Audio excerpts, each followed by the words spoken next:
Buckle up, improvement nerds. We've got an exciting episode for you today. If you've ever been through a Chick-fil-A drive-thru, you know it's a masterclass in efficiency. But have you ever stopped to wonder, how do they do it? Today, we're pulling back the curtain on the mindset, culture, and systems that power Chick-fil-A's relentless pursuit of continuous improvement. From the drive-thru innovations to the team interactions and delivery methods. And who better to take us behind the scenes than Chick-fil-A's Director of Industrial and Systems Engineering, David Reid.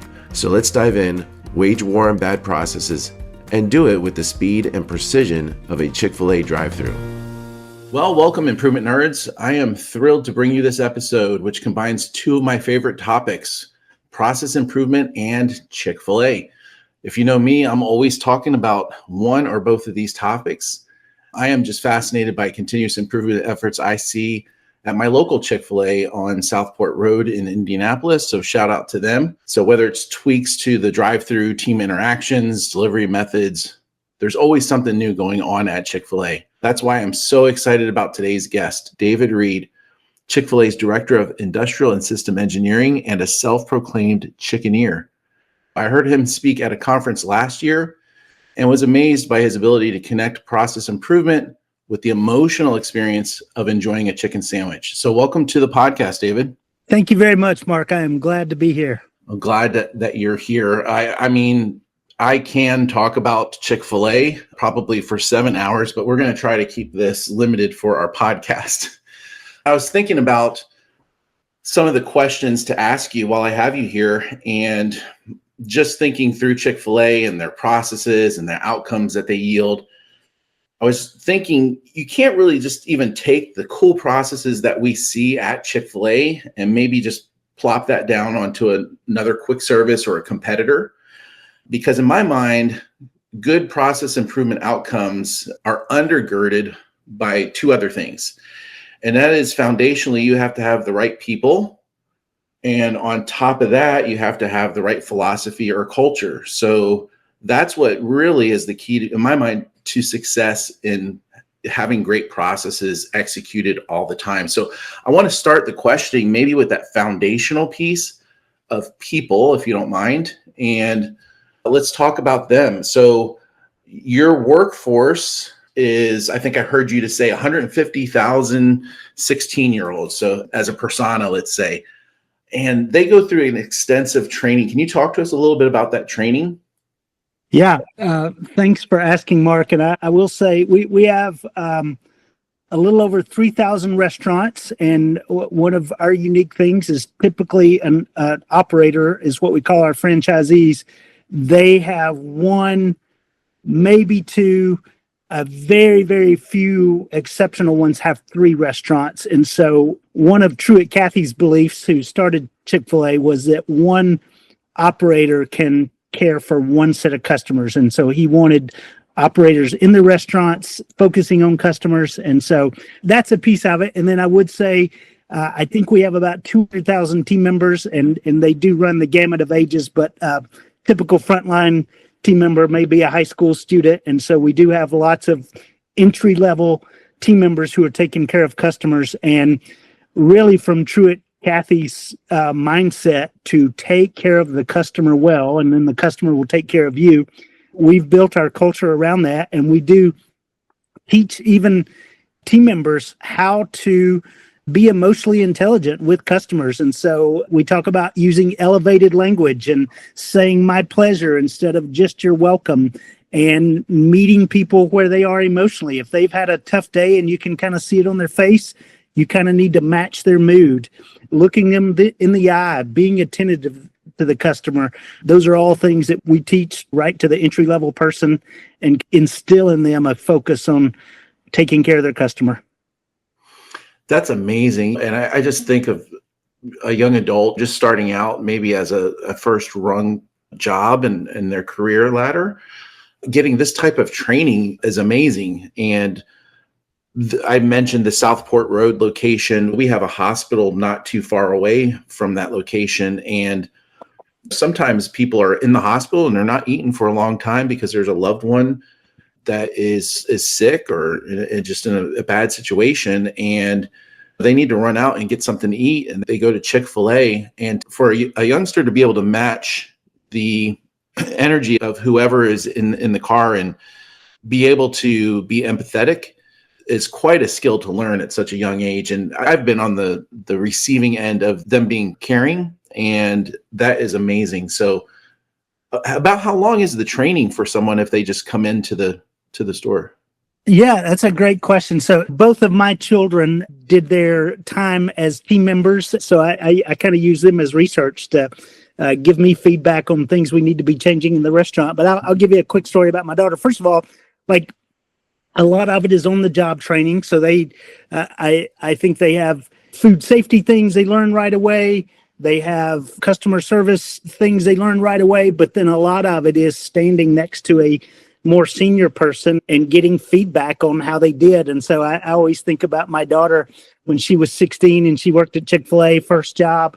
She was on the front line and, was kind of nervous about a new situation coming up. And she came home and told us, she said that she was serving breakfast and a customer came up a little bit annoyed and said, "Hey, I didn't get my chicken biscuit." And my daughter turned around and her operator was, working the line with her.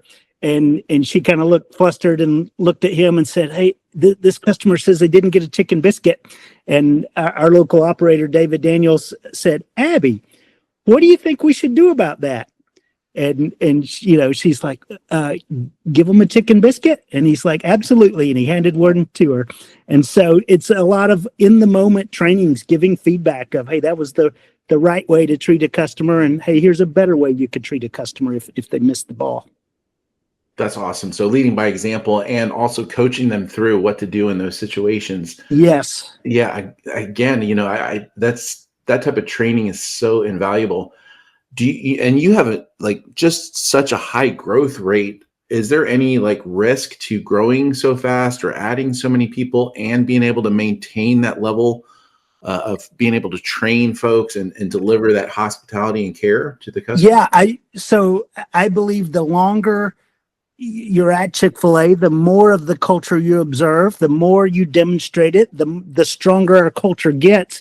And I will tell you, after the pandemic, there was a labor shortage. There was a lot of people, not working. And so we've had a lot of turnover since the pandemic, and you can feel it in our culture. And we're working hard to make sure that we rebuild all of that. But I would say, the longer, if you get the right person on the bus and keep them over a long period of time, it becomes second nature to you, and you strengthen the culture and become a culture carrier the longer you're with Chick-fil-A. So team member retention is very important. Yeah. That type of training or being in that culture and knowing how to respond sticks with them throughout their careers. As I was researching Chick-fil-A a bit, I noticed they have a program called the Second Mile Service.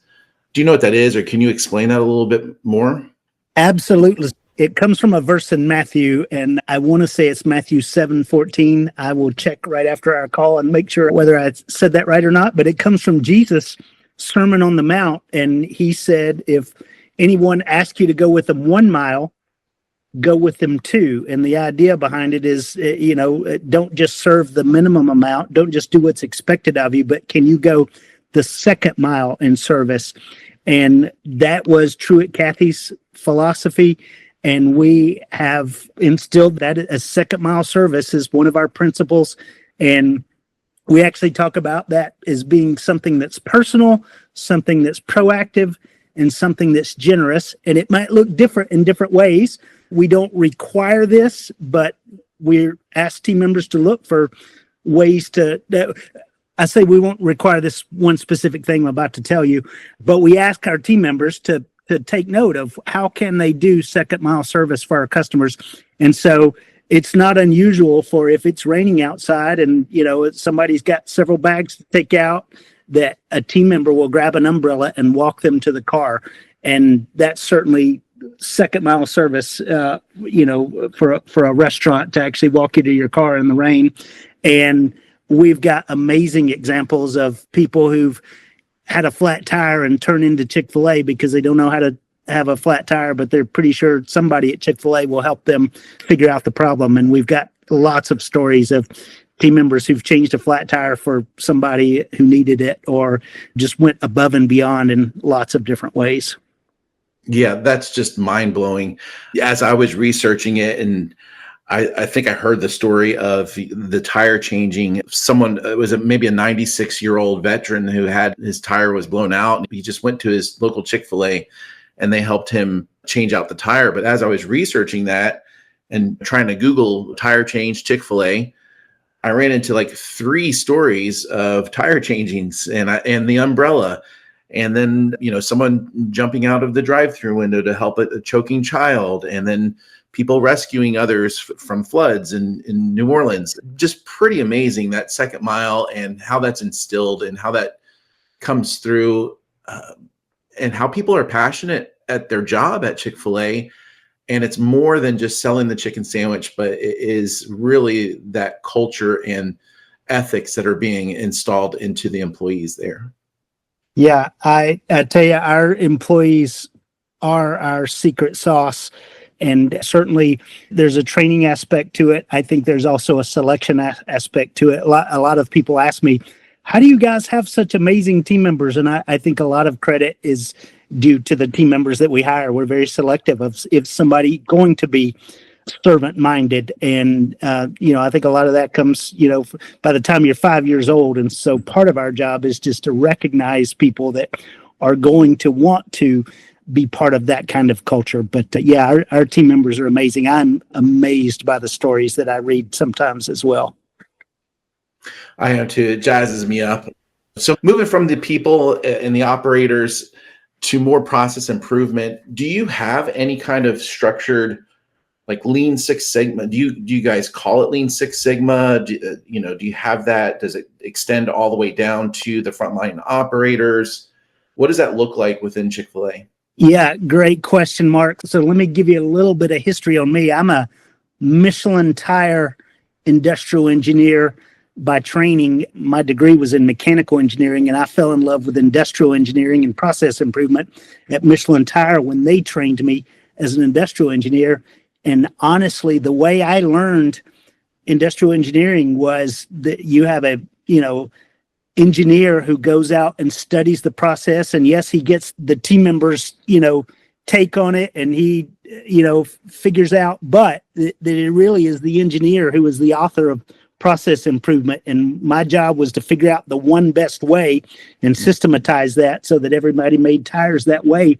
And so it was actually a journey for me to understand one of the real levers in lean is that rather than you have a few scarce engineers trying to do process improvement, a better way is to involve every team member in that.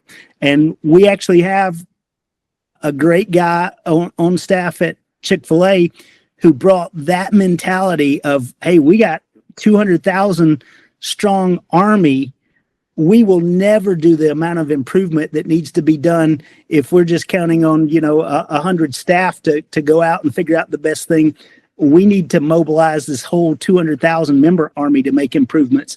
Mm-hmm. And so we have a mechanism where we teach our team members one-day lean training, and I am amazed at how mindset can shift in one day of just being exposed to the 8 waste, 5S, spaghetti diagrams, and some material flow, and how team members can just really all of a sudden see waste where they never saw it before and get excited about improvements they can make of their own thing. And then I would say the one thing we've had to do is set some guardrails, because there are certain things that a passionate team member is not going to know about food safety or product quality or people safety, that we need to have some guardrails around to protect the brand, to protect our customer.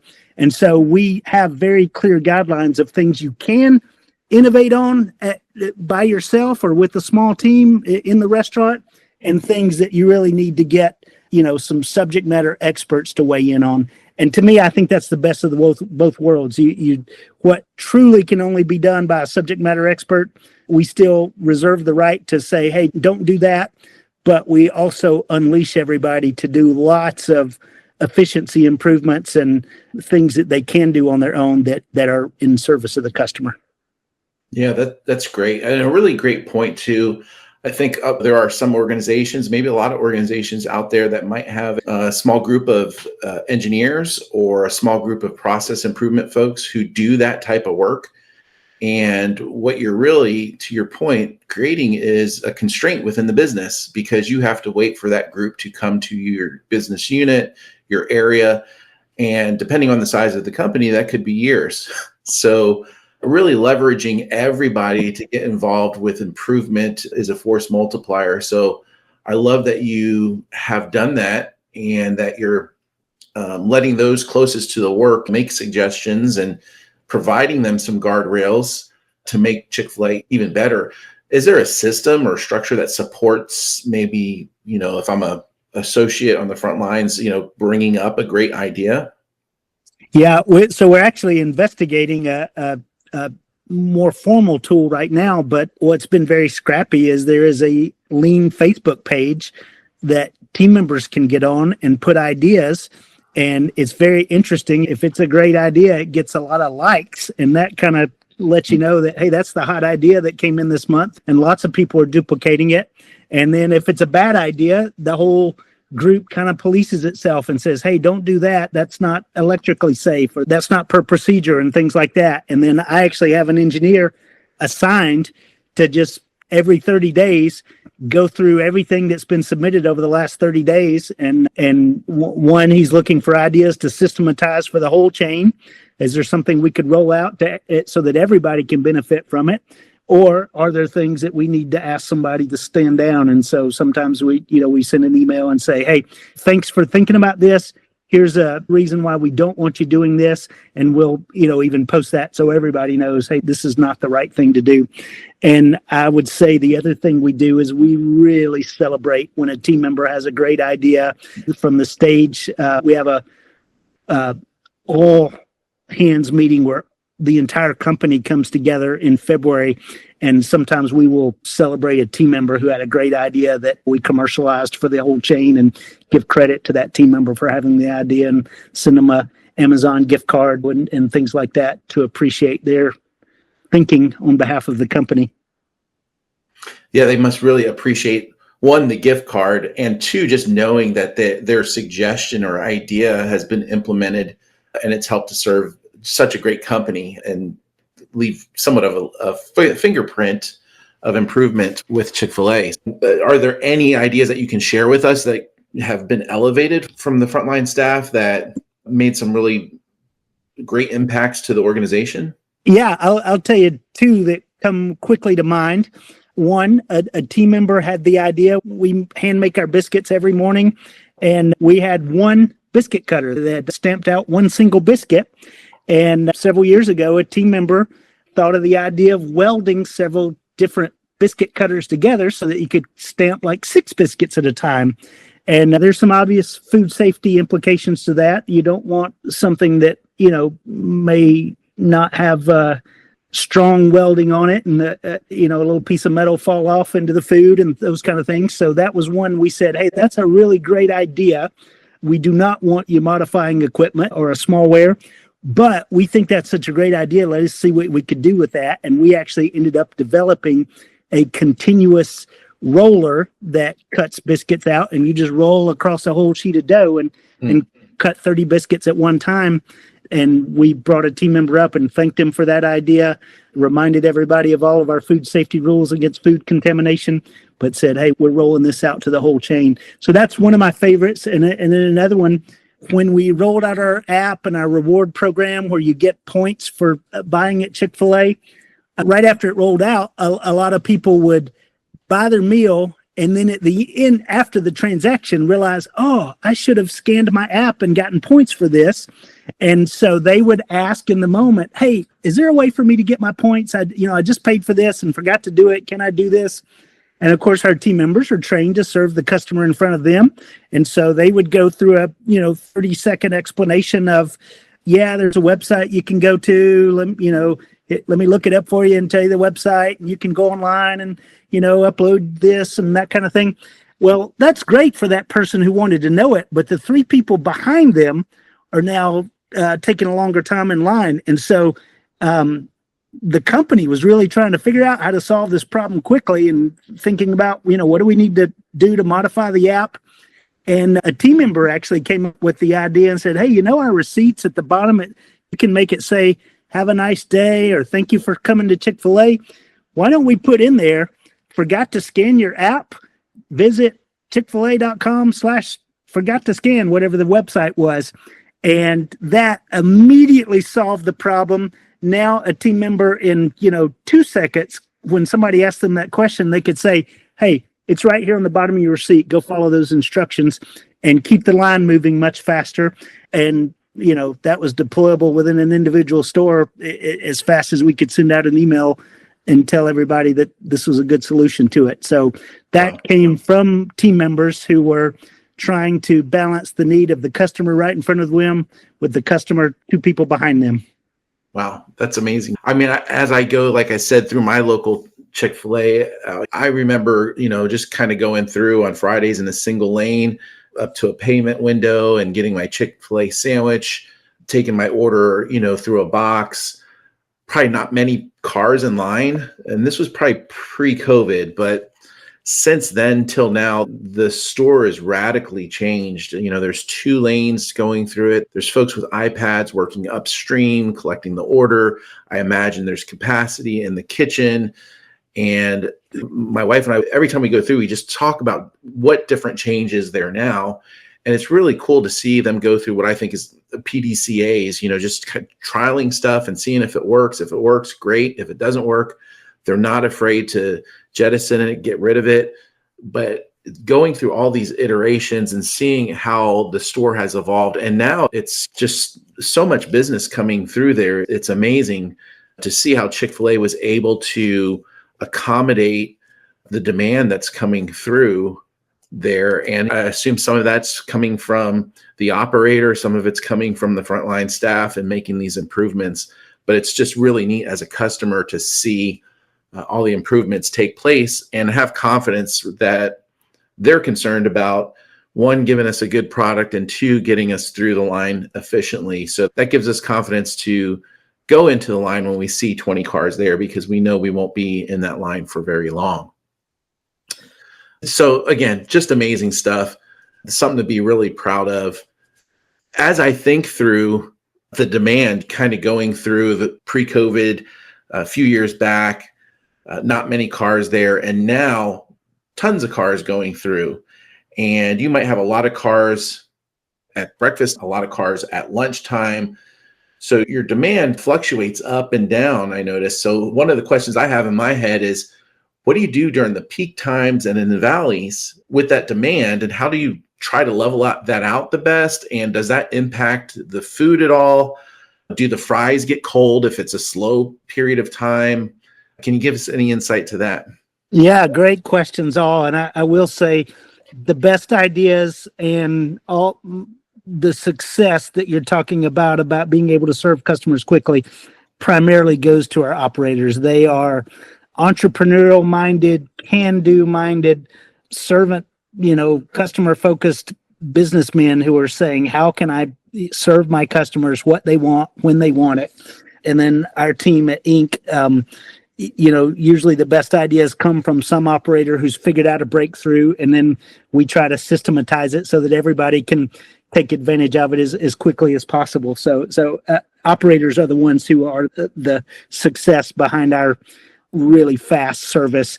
To your point, I would say, I told you I used to work at Michelin Tire. You can cook tires at 2:00 in the morning. You can only cook chicken sandwiches less than 20 minutes before the customer wants it to maintain freshness. And so really the secret is to be able to handle variable demand and serve the customer when they want the food. And so on the peak times, the key is to make sure you have enough capacity to serve the demand that restaurant has. And so you're exactly right. We make sure we have enough kitchen capacity. And so very much part of our job is to make sure that every restaurant has the equipment they need to run the sales that they're capable of running. And it's a balancing act because, Black Friday, the day after Thanksgiving, is our busiest sales day of the year. People are out shopping, and they sometimes, I hope, have Chick-fil-A for breakfast, lunch, and dinner. And so that is our biggest sales day of the year. And so we could make every restaurant big enough to handle the Black Friday crowd, but the other 99% of days of the year, a lot of that would be wasted capacity. We don't have that big a crowd. And so we have to decide, do you make every restaurant, let's say 20% bigger to handle that Black Friday crowd, or do you draw the line a little bit less than that and try to handle more of the days of the year, but then be able to build more restaurants? And so we have thresholds of what target are we doing? And honestly, those thresholds can change. If we have a lot of money in the bank, we may make that threshold higher. Let's build stores that have even more capacity. And if it's a tight year, we may not deploy as much equipment. So we're monitoring those things as we figure out how much cash we have to spend. But in general, we're trying to make sure you have plenty of capacity to run even not your sales today, but your sales so that you can grow for the future. And then on the low times, you got to make sure you don't have too much labor, because that can be very expensive if you don't have a lot of cars. And so one thing we really try to do is, how do we encourage customers to come all day long and encourage them that they're never going to have to wait? And that is almost a self-fulfilling prophecy. If you teach your customers that you're always ready for a crowd, then when there is a crowd, they will come to you. And so it is a balancing act, because we need to run a healthy amount of labor and profit as well. But it is about making sure you have enough capacity on the high end. And honestly, can you scale up and down as needed on the low end? That's great. Yeah, leveling out to the best of your ability. We're in the process improvement area, and I want to move on to innovation and technology. But before I do it, is there any lessons from Chick-fil-A that you would share with others as far as process improvement? I would say we have an innovation mindset at Chick-fil-A of we've got to improve, because the expectations of our customers get higher. The bigger we get, it's much easier for somebody who doesn't have 3,000 restaurants that they have to improve to disrupt and come up with a better offering. And so we try to improve so that we stay in business for the long term. I would say that's our thing. But we like think of innovation as a science, and how are we innovating, and what do we need to do next to satisfy our customers?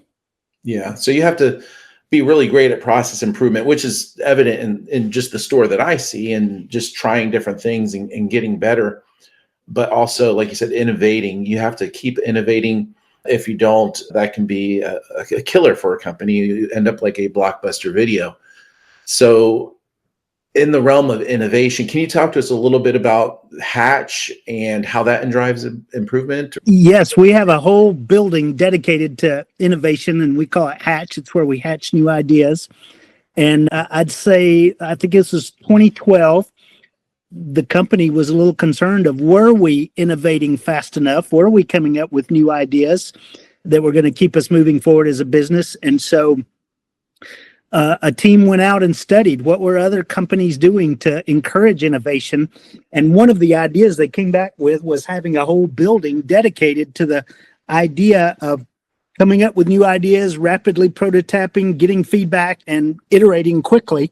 And so we've, since 2012, had a building dedicated toward this, and it is a lab. You can come set up experiments and run them there. A lot of times we'll bring real operators and team members in and let them work through a process and have video cameras on it and talk about, what did you like about that? What did you not like about that?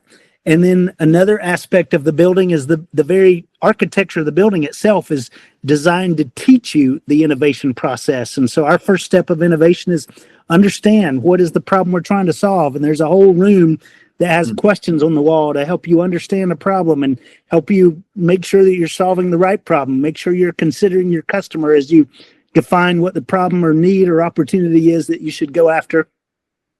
And then there's a whole section of the building that is imagine, and it is about blue sky. How might we solve this problem that we understood in step one?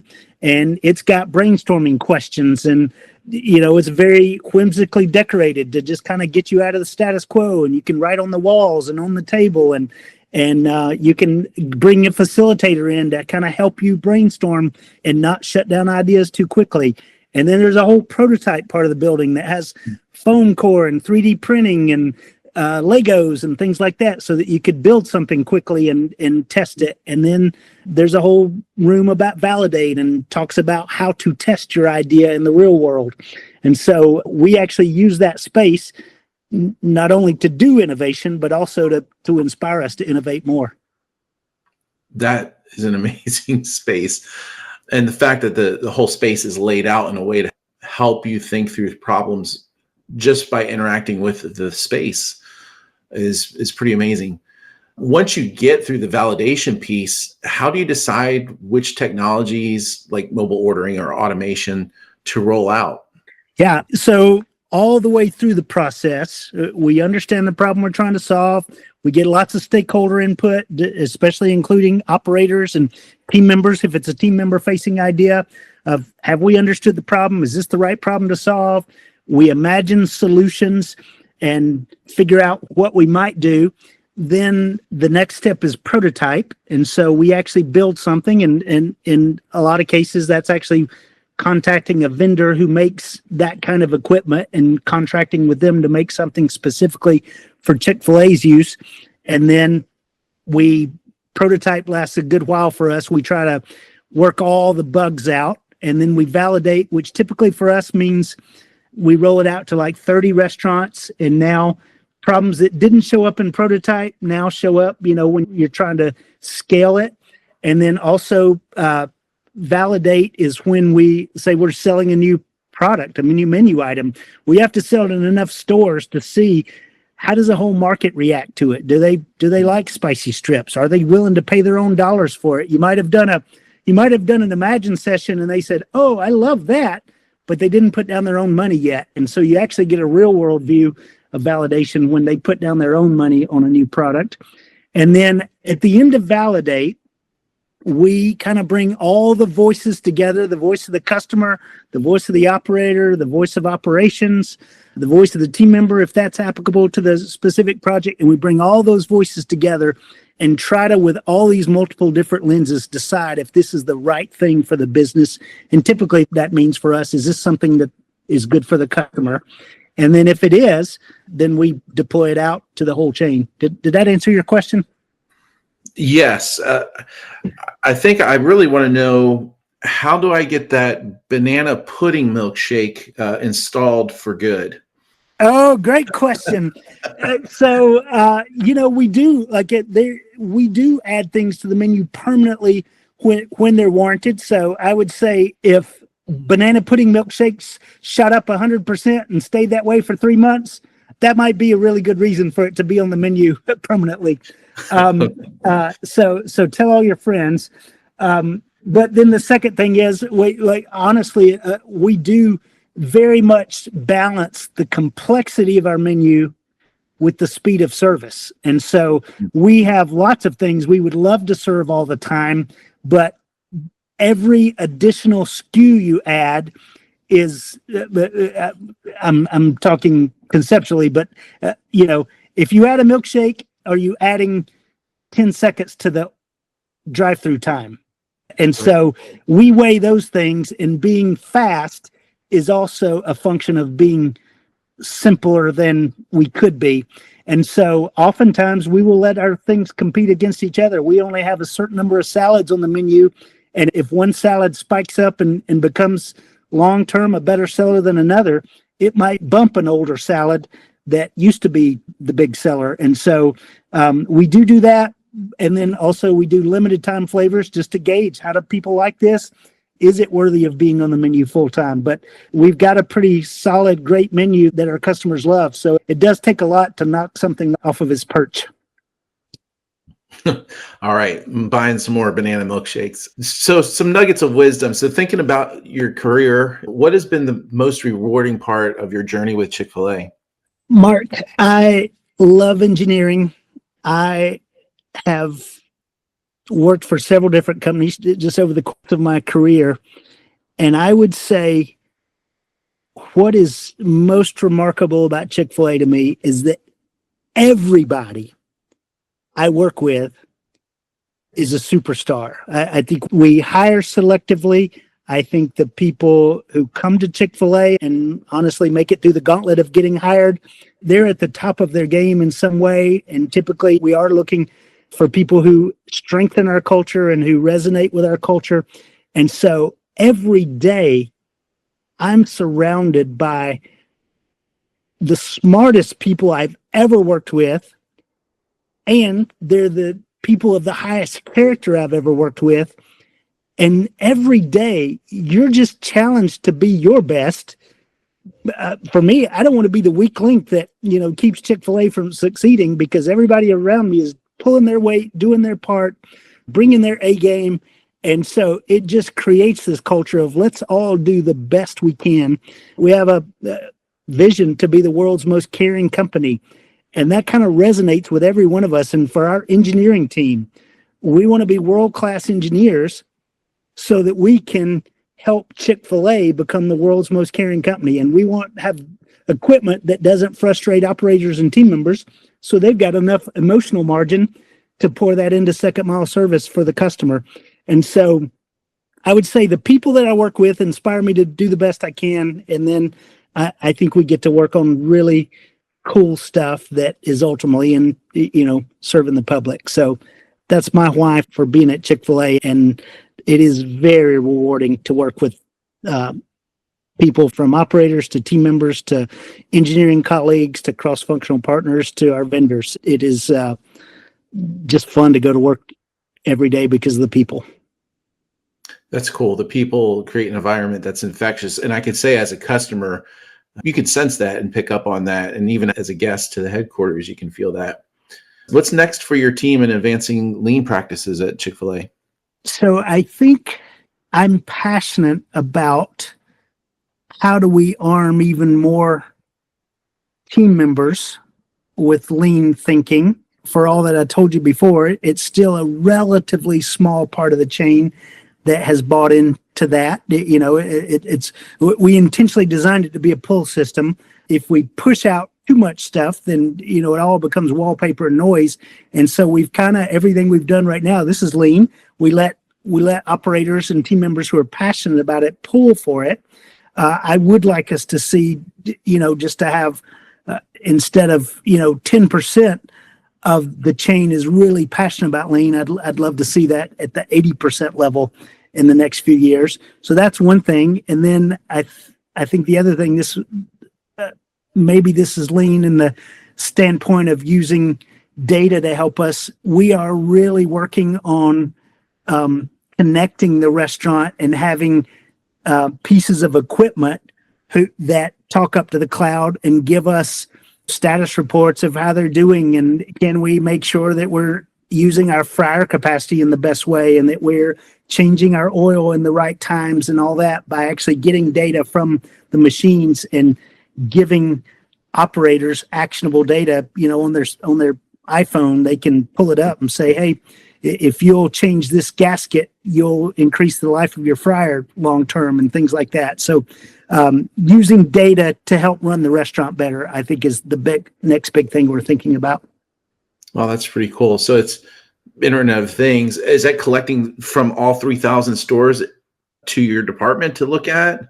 Yes. Yeah. And so every new piece of equipment we deploy, if there's a need for it, if there's any value that could come out of it, we deploy it with an IoT radio and figure out what kind of information we need from that piece of equipment that would ultimately be part of a whole system that could help us run the restaurant better.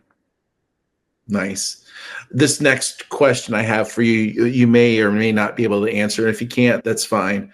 But if you had to pick one innovation or improvement at Chick-fil-A that you're most proud of, what would it be?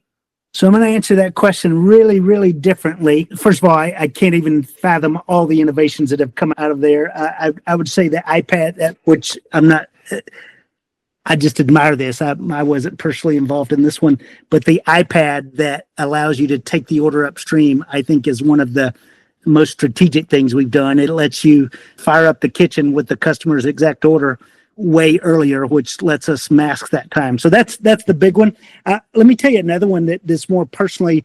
My first big project when I came to Chick-fil-A was, I'll just leave it high level, was to come up with a way to cook chicken that would save like $30 million. And we were moving right along at any other company I'd been worked at. The risk of it were so slight relative to the benefits of it. It would have been a slam dunk, but there was a concern whether it would make our nuggets drier. And we had done lots of data, and basically it was looking like, hey, most people won't notice, especially if you dip your nuggets in sauce, you probably won't notice, but it is detectable that our nuggets aren't as juicy. And the president of the company, Tim Tassopoulos, listened to all the data, and he made the decision based on the taste of food for our customers. And I remember him saying, we're not going to cheapen the quality of our nuggets for 30 million in savings. It wasn't an exact number, but in that range. And everybody agreed with that. And I remember walking out of that meeting saying, I just witnessed something that as an industrial engineer is way different than I thought. And this company cares about its customers in a much deeper way than I could have imagined. And they are committed to the long-term quality of the product in a way I never could have imagined. And I need to retrain my thinking about what a good project looks like. And if anything, taste of food is number one, and let's not cheapen it is one of my principles now. But that's a personal takeaway from a project that did not get funded because it was good for the bottom line, but it wasn't good for the customer. Wow. So taking the high road with nuggets. I love that. It's not so much about, what you've done, maybe about what we don't do. And that might be a good lesson for our listeners. It's probably just as important as what we could improve, but what we try and maybe just don't do still advances our learning in some way. So that's amazing. All right. An easy question as we get ready to go here. What's your go-to Chick-fil-A order? So I am very partial to nuggets. During that project, I tasted more nuggets than any man ever should, and I can immediately determine a great juicy nugget versus a nugget that's been held too long, and so nuggets are absolutely my favorite. And then waffle fries, and I could probably keep going down the list, but nuggets and waffle fries are my two favorites, and I'm very proud of our lemonade as well. So I could probably go down the whole list before I find one I don't like, and I probably wouldn't tell you which one that is. All right. Well, I sure do appreciate you taking the time out today to talk with the Improvement Nerd audience. I'm sure there's a lot of improvement nerds out there that will also, like me, love Chick-fil-A and have really learned a lot from this conversation. So thank you so much, David, for being on our podcast today. Mark, it has been my pleasure to talk to you, and thank you very much. And that's a wrap, Improvement Nerds. We hope you enjoyed this deep dive into Chick-fil-A's secret sauce for continuous improvement. From the next level drive-thru efficiency to building a culture of service and innovation, it's clear that Chick-fil-A is more than just great chicken, it's a master class in operational excellence.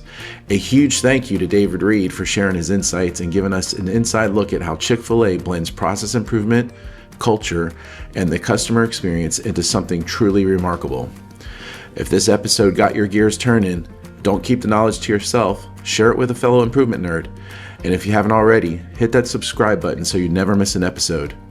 Got a topic you'd like us to cover or a guest we should bring on? Drop us a line. We're always looking for fresh ideas to nerd out on. Until next time, keep improving, keep nerding out, and remember to always leave your processes better than you found them.